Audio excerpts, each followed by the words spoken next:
os hemos convocado para la presentación de un libro, cosa que es verdad, pero no es toda la verdad.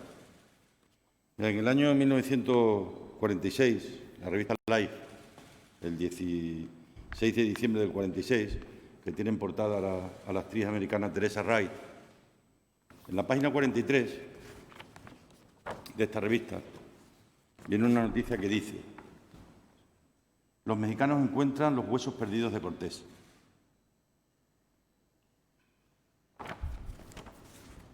Pues una parte de eso está aquí. Cortés fue encontrado, como ahora nos contará Matilde, los restos de Cortés fueron encontrados en una pequeña urna, parte de la cual está aquí, y parte de los restos de polvo de sus huesos también, ¿no? Es una larga historia, desde el punto de vista periodístico, apasionante para profundizar en ella, ¿no? Por tanto, solo voy a darle las gracias a Blanca Gutiérrez Colomer Zunzunegui, a Mercedes Gutiérrez Colomer Zunzunegui, a Leonardo Gutiérrez Colomer Zunzunegui, que son los donantes de lo que significan estos restos y reliquias de Hernán Cortés, que a partir de muy pronto estarán expuestos para que puedan ser visibles por parte de quien lo desee realizar, ¿no? La idea que tenemos el Gobierno en funciones y el Ayuntamiento de Medellín en funciones era que evidentemente se depositen allí en Medellín y que puedan ser, por tanto, objeto de estudio, de investigación y de visita por parte de los ciudadanos que lo quieran hacer. Obviamente ahora será el Gobierno que salga de la constitución de la Asamblea, que habrá la semana que viene, y el Gobierno que salga de la constitución del Ayuntamiento de Medellín, que se haga mañana, quien tome esa decisión, ¿no? El Ayuntamiento de Medellín, la Diputación Provincial, la propia Junta de Extremadura han colaborado para que esto pueda ser una realidad y, por tanto, este libro explique pormenorizadamente la historia para que pueda ser perfectamente entendida. Las reliquias y los restos llegaron a nosotros hace 2 años, en marzo del año 2021. Durante este tiempo se ha trabajado con ellos en el Archivo Histórico Provincial de Cáceres. Se ha hecho además con una enorme discreción, como así queríamos que fuera, hasta que toda la documentación que venía acompañando a los restos, a las reliquias, fueran debidamente contrastadas y cotejadas. Una vez que esto ha sido ya una realidad, pues lo presentamos para que seamos todos conscientes, pues, del importante hallazgo que significa y representa para nosotros. Por eso mis palabras son de una enorme gratitud para la familia. El retrato que acompaña a los documentos es el abuelo de los actuales donantes, que fue quien trajo de México a España en el siglo pasado estos restos, pero en fin, eso ya forma parte de la historia que ya no me compete a mí contar, ¿no? Matilde Muro ha sido fundamental para que esto pueda ser una realidad, porque es la primera persona que contacta con la familia y es la que los acompaña cuando viene aquí y la que obviamente ha marcado todo el camino que hemos seguido hasta llegar a este momento. Por lo tanto, querida Matilde, te quiero agradecer, tanto en tu condición como presidenta de la Asociación de Bibliófilos, pero sobre todo en tu condición de ser humano extraordinario, que ha sido capaz de hacer un trabajo excelente, y también todos los que han colaborado bajo su coordinación en que esto pueda ser una realidad. Así que, por mi parte, muchas gracias a todos. Y ya digo, esta es una historia muy bonita de contar. Muchas gracias. A continuación, interviene la autora del libro, Matilde Muro. Buenos días, muchas gracias a todos por estar aquí. Después de muchos años de trabajo y de emoción, no sé, yo soy muy parlanchina, pero casi no tengo palabras. Esto arrancó un 19 de septiembre del año, estamos en el 3, bueno, hace 4 años. Llegó un correo de una amiga mía, a la Unión de Bibliófilos pidiendo mi dirección, necesitaba hablar conmigo. Entonces, esta persona, yo la conocí hacía años, contacté con ella Me dijo, mira, tengo que decirte algo, por favor. Verás, es que tengo unas amigas que ha muerto su padre, han encontrado unas cosas en un armario y yo quiero que te pongas en contacto con ellas, a ver si nos puedes ayudar, porque no saben qué hacer con lo que han encontrado. Pero bueno, ¿qué han encontrado tus amigas? Pues tienen restos de Hernán Cortés en su casa. ¿Cómo? ¿Pero qué Hernán Cortés? Pues Hernán Cortés. ¿Tú conoces alguno? Y yo le gasté una broma, y es que en Trujillo hay un señor que tiene un taller mecánico que se llama Hernán Cortés. Y dije, no, Hernán Cortés vive, lo conozco. Lo llaman Chito. Dice, Matilde, es Hernán Cortés el conquistador. Tienen restos en su casa. ¿Cómo? No es posible, sí. Mira, por favor, llámalas y, si no te importa, contactas con ellas, son amigas mías, y a ver si les puedes dar una solución, porque no saben qué hacer con esto. Bien. Contacté, son personas verdaderamente adorables. Esta familia Gutiérrez Colomer es de una generosidad tal que cuando después de ver aquellos restos que a mí me provocaron casi un efecto enfermizo, porque no te lo puedes creer cuando tienes delante restos de Hernán Cortés encima de una mesa, de una casa, y sabes que son verdad, que hay algo ahí que es verdad, que no te están mintiendo. Cuando llega ese momento y les dices, pero bueno, ¿qué queréis con esto? No queremos nada, queremos que lleguen a buen fin, que descansen donde se merece y con el honor y la gloria que bajo nuestro criterio esta persona merece. Nació en Extremadura, debe descansar en Extremadura. Ellas no son extremeñas, ellos no son extremeños. Son de Santander, son oriundos de Santander. Su abuelo, el que fue el que trajo los restos, era de Santander. Era un farmacéutico muy acreditado, una persona, un intelectual importantísimo en esa época del silencio de la intelectualidad en España, que fue la dictadura, pero este hombre trabajó profundamente al conocimiento de la farmacia, a la administración, a que la farmacia en España se regulara, trabajar sobre todo con la distribución de las farmacias, la colocación exacta por población. Luego, además, viajaba muchísimo a México porque su interés era en la investigación acerca de los tratamientos de botánica de Fray Bernardino de Sahagún. Es decir, era un personaje interesantísimo que, por esas cosas que el destino tiene que no son fáciles de explicar, en un momento determinado, un historiador mexicano empatiza mucho con él en México, se produce el hallazgo de repente de los restos de Hernán Cortés, que hacía 136 años que habían desaparecido, se produce ese hallazgo y este historiador mexicano le pide a este farmacéutico que traiga estas reliquias importantes en tamaño, no son los huesos, no tenemos el esqueleto, tenemos unas reliquias, pero de un tamaño importante. Él considera que deben de estar en España, que es donde Hernán Cortés nació. Este señor se las trae, trata de colocarlas en el gobierno franquista y nadie quiere saber nada del tema. Hernán Cortés siempre ha sido un personaje muy, muy discutido, siempre ha sido una persona con sus luces y sombras, como lo somos todos, pero él conquistó un imperio y fundó un país inenarrable como es México.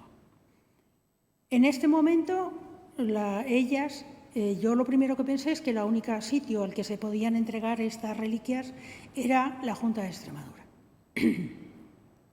Y aunque esto parezca un espectáculo de bombos mutuos, no lo he dicho nunca, pero jamás dudar cuando llamé y dije, por favor, háganme caso, tengo los restos de unos restos de Hernán Cortés. Presidencia jamás dudó. No me dijeron, ¿pero qué dice? Jamás. Les pedí discreción hasta hoy.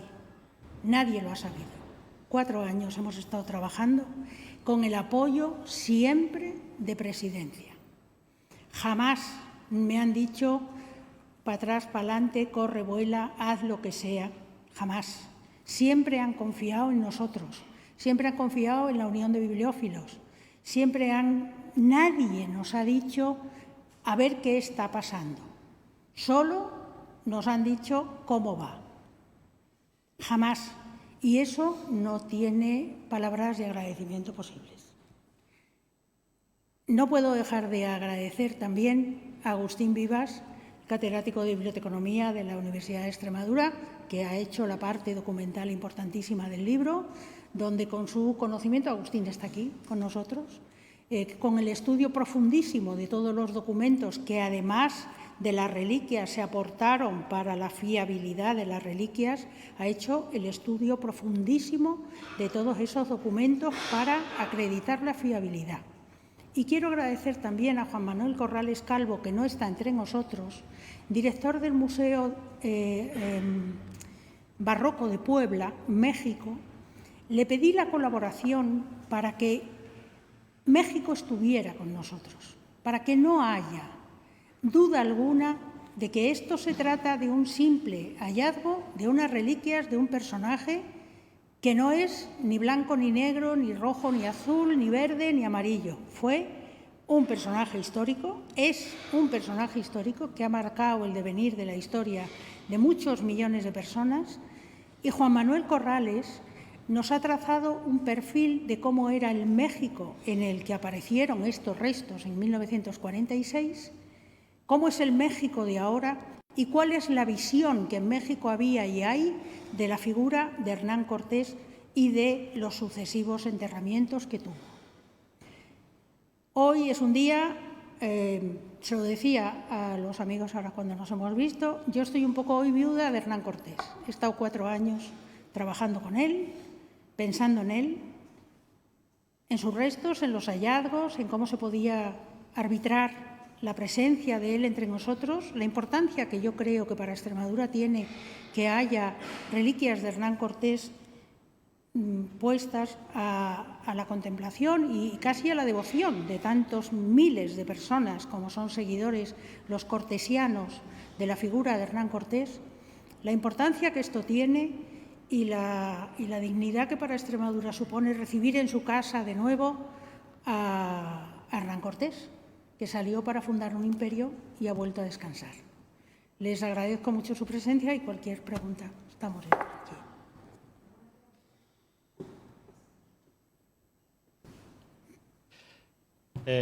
Era para ella. Pero sí. Precisaros una cosa. Eso que está ahí, en esa caja, está por un lado todo el archivo documental sobre el que han trabajado para justificar que realmente estos restos son de verdad, y luego hay 3 sobres, uno contiene el polvo de los huesos de Hernán Cortés, otro contiene una parte del plomo de la urna, el de los cristales de la urna y del terciopelo que envolvía la propia urna, ¿no? A partir de la pregunta. La caja, ¿no?, que pone Hernán Cortés.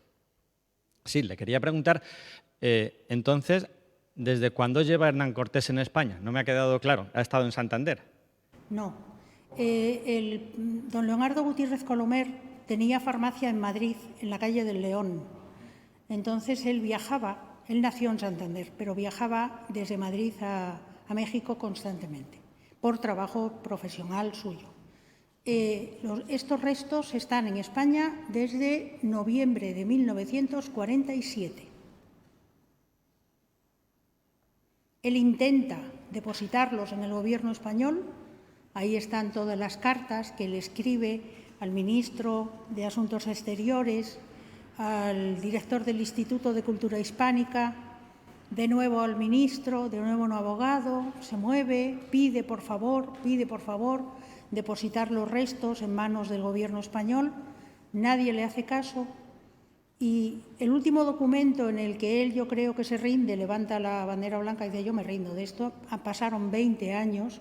El último documento es una carta que le escribe Gregorio Marañón a él, entonces director del Instituto de Cultura Hispánica, y le dice, señor Gutiérrez Colomer, los papeles que usted reclama y todo lo que usted está pidiendo que nosotros hagamos público se han perdido. Como han transcurrido 20 años, yo creo que él tira la toalla, los envuelve, los guarda, los archiva en su casa y dice, bueno, pues ya el que venga detrás que arree. Y le deja el encargo a los hijos. Y en la casa con sus hijos, pues esto era el temita. ¿qué hacemos con el temita este? ¿No? Porque, claro, el padre de Blanca, Leonardo y Mercedes, intentó que estos restos fueran aceptados por el gobierno español. Jamás consiguió una respuesta. Y cada vez que había un movimiento de algo, pues se ponía malo uno. Oye, a ver si me voy a morir, ¿qué pasa con el temita? Pues el temita se quedó. Y se quedó en manos de los hijos, de los nietos de don Leonardo Gutiérrez Colomer, que son los que contactaron con nosotros, y gracias a esa gestión, pues hoy están aquí, que a mí me emociona mucho, la verdad. ¿Qué quieren que les diga? Don Leonardo, en agradecimiento por todo esto, al profesor Carreño, allí en México, es el que se los da, le llevó un trozo de tierra de Medellín. Sí. Unos años después de que ocurriera todo esto, había que reinhumar a Cortés.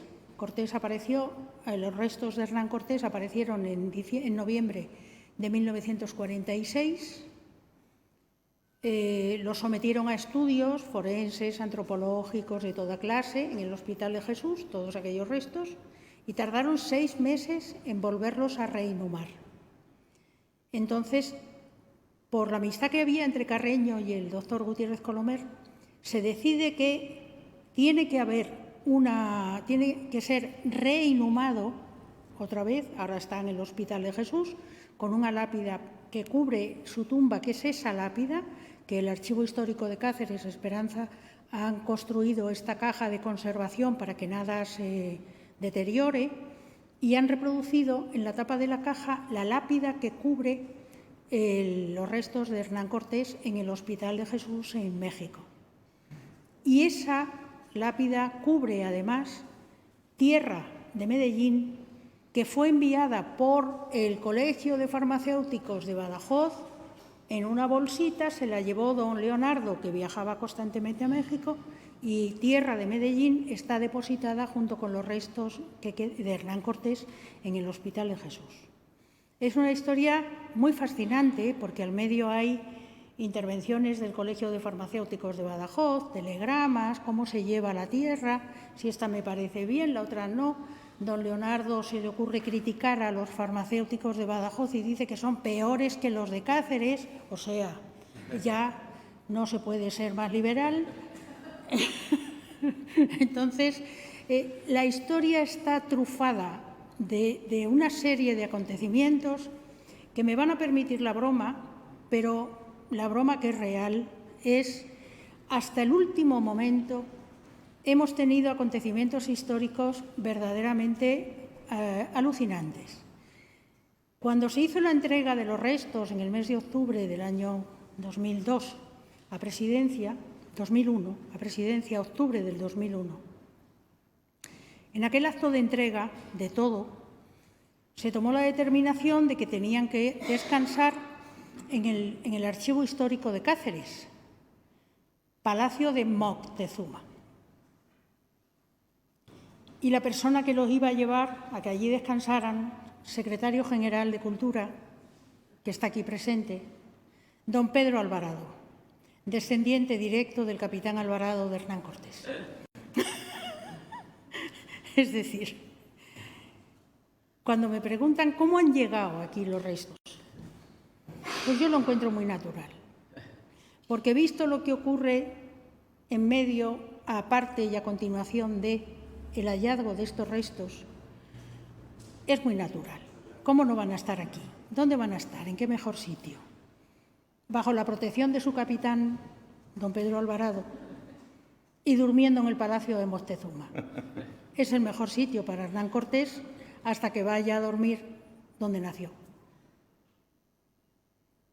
Sí. Y eso le quería precisamente preguntar. Usted, ya lo ha dicho el presidente, dependerá de quién forme gobierno, dependerá quién forme gobierno en el ayuntamiento, pero ¿sueñe usted cómo sería ese lugar en el que sería quizá la última morada de Hernán Cortés? No se puede imaginar lo que sueño.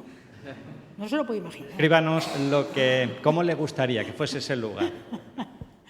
Ese lugar tiene que ser Medellín. Creo que debe ser Medellín. Mi vida profesional ha sido siempre en la seguridad social. Yo he trabajado toda mi vida en la seguridad social como funcionario de atención al público. Tengo la suerte de hablar lenguas distintas. Entonces, cuando en la seguridad social llegaba un extranjero o un papel en alemán o en inglés o en francés, muro, muro, que lo coja muro, que esto no se entiende. Llegaba un emigrante, muro, muro, que lo atienda muro. Y esto viene a colación, porque yo he tratado siempre con los emigrantes, siempre. ¿Y cuál es el sueño de un emigrante? Dejar su juventud, dejar su vida, su potencial de trabajo, su esfuerzo en el país que lo alimenta, pero para morir en su casa y descansar en su casa. Hernán Cortés no dejó de ser un emigrante, hacer fortuna. No dejó de ser un hombre deslumbrado por lo que se contaba de lo que había en América y lo que había, las posibilidades de esos ríos de leche y cascadas de oro que salían por Jauja, y fue a conquistarlo, fue a verlo. Y al final, ¿qué quiere un emigrante? Descansar en casa. Quiere morirse en su casa, estar en su casa. Que haya alguien que en un momento determinado lo conoció, oyó hablar de él y le lleva una florecita o no sé, hace un signo, cualquier cosa, ¿no?, que lo quiere. Entonces, mi sueño sería el mío. Les vuelvo a contar que yo, de verdad, no tengo nada que ver con todo esto, más que reconozco públicamente un cariño profundo por el presidente. Pero de hace muchos años, no es de ahora. Quiero decirles que yo creo que Hernán Cortés debe estar en Medellín. Las reliquias deben de estar expuestas y que se vean, que se vea todo, que se vean los terciopelos, que se vea el encaje de cambray, que se vea lo que viene, el pañuelo de seda que le cubrió el cráneo, que se vean los cristales, el plomo, que se describa y que se le haga un homenaje a don Leonardo Gutiérrez Colomer, que al final fue la persona que supo de la importancia de esto y en sus documentos relatores de cómo llegan aquí estos restos y cómo se hace con ellos, él los llama el secreto, porque sabe que en manos del gobierno entonces estos restos no pueden quedar, porque no iban a parar a buen sitio. Por eso el libro se llama El secreto, porque él trata este tema como un secreto, que dice él, no sé si textualmente, más o menos, dice el secreto que verá la luz cuando sea menester, porque ahora no es posible. Entonces, por eso hemos titulado el libro El secreto. Y para mí deben de estar en Medellín. Debe de crearse una corriente de adoración, de investigación, de estudio, de ida y vuelta de lo que son esa gran comunidad de cortesianos que adoran la figura de Hernán Cortés y que luchan por poner de pie lo que fue la conquista española. Tampoco fue una cosa tan espantosa como dicen. O sea, es que no, es que es una locura. Les recomiendo que lean la última columna que ha publicado Pérez Reverte en el XL semanal. Parece que nos la ha escrito a nosotros. Les digo por eso que las cosas no pasan porque sí, pasan porque algo hay, algo pasa. Algo pasa. ¿Por qué nos escribe una columna Pérez Reverte el domingo pasado? No sabe nada, Pérez Reverte no sabe nada de esto. Y escribe una columna poniendo en valor la figura de Hernán Cortés. Y la importancia de la inmigración que Hernán Cortés provocó de allá para acá, de acá para allá. Es decir, bueno, pues todo eso lo tenemos que aprovechar. Y como lo que importa son los recursos económicos, pues posiblemente la afluencia de personas visitantes a Medellín produzca un cambio muy importante en una localidad que ya de por sí lo es. Yo creo que debería de estar en Medellín. Creo que debe tener un habitáculo, creo que debe tener un pequeño museo y creo que puede ser la puerta abierta, además, a reconocer esa labor de esa cantidad de españoles que en la Guerra Civil se marcharon a México, vivieron en México, hicieron de México su vida y cambiaron también la vida de México con sus saberes y conoceres que abarcan esa época de los años 40 en los que los restos vinieron a España.